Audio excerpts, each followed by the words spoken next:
માંગરોળના બણભા ડુંગર દેવી દેવતાઓની મૂર્તિઓ ખંડિત કરાતા આદિવાસી સમાજમાં રોષ વ્યાપ્યો છે।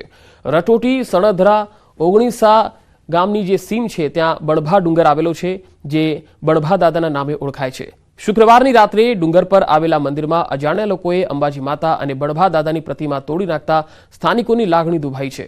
અહીંના લોકોમાં બણભા દાદા પ્રત્યે ભારે આસ્થા છે। ઘટનાને લઈ આદિવાસી સમાજના આગેવાનોએ જંખવાવ પોલીસ અને વન વિભાગના અધિકારીઓ સાથે બેઠક કરી અને જાણવાજોગ ફરિયાદ આપી। સાથે જ મૂર્તિઓને ખંડિત કરનાર સામે કડકમાં કડક કાર્યવાહીની માંગ કરી। વઢવાણમાં આનંદ ભુવન ખાતે તળપદા કોળી સમાજમાં ભાઈચારો બની રહે અને સમાજ કલ્યાણના હેતુથી સમસ્ત કોળી સમાજનો સ્નેહ મિલન કાર્યક્રમ યોજાયો, જેમાં કોળી સમાજના સામાજિક અને રાજકીય આગેવાનો સહિત યુવાનો અને મહિલાઓ મોટી સંખ્યામાં ઉપસ્થિત રહ્યા। કોળી સમાજને વધુ સંગઠિત બનાવવા ચર્ચા વિચારણા કરવામાં આવી।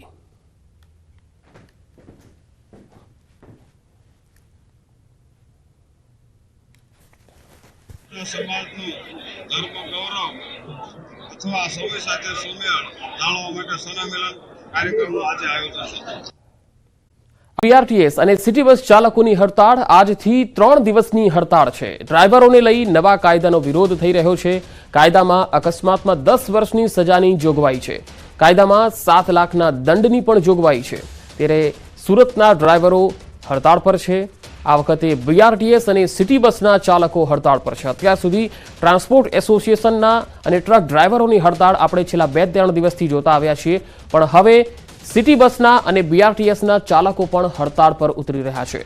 આજથી 3 દિવસની હડતાળ ડ્રાઈવરોને લઈને જે નવો કાયદો બન્યો છે તેનો વિરોધ થઈ રહ્યો છે, કારણ કે આ કાયદામાં અકસ્માત કરનાર ડ્રાઈવર જો ભાગી જાય છે સ્થળ છોડીને તો તેને 10 વર્ષની સજાની જોગવાઈ છે।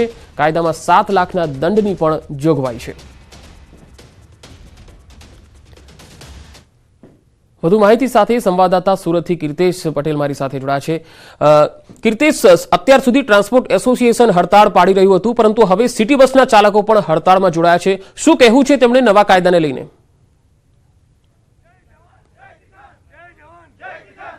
બિલકુલ પંકજ, સરકારના કાળા કાયદા સામે બસ ડ્રાઈવરો વિરોધ કરી રહ્યા છે। સુરતની 300 બીઆરટીએસ બસના ડ્રાઈવરો હડતાળ પર ઉતર્યા છે। આપણે સીધા એમની સાથે વાત કરવાનો પ્રયાસ કરીશું। શું કેવું છે આપનું? નામ શું કહેશો? કેમ હડતાળ પર? संतोष कुमार नाम है और सारी बस ड्राइवर है जो हड़ताल पे है। जो सेंट्रल गवर्नमेंट ने अपना जो नियम बनाए हैं ड्राइवरों के लिए कि 10 साल का सज़ा हो जाएगा एक्सीडेंट कोई मर जाता है, और या फिर 5 लाख 7 लाख रुपए जुर्माना हो जाएगा, तो ये 10-20 हज़ार की नौकरी करने वाले इतना कहाँ से देंगे? इतना बड़ा पनिशमेंट लगा दिया है। या तो हर जगह सीसीटीवी। ઈસરોનું એક્સપોસેટ મિશન લોન્ચ થયું છે। નવા વર્ષના પહેલા દિવસે ઈસરોએ રચ્યો છે ઇતિહાસ। 10 પેલોડ પીએસએલવી C-58 રોકેટથી અંતરિક્ષમાં મોકલવામાં આવ્યા।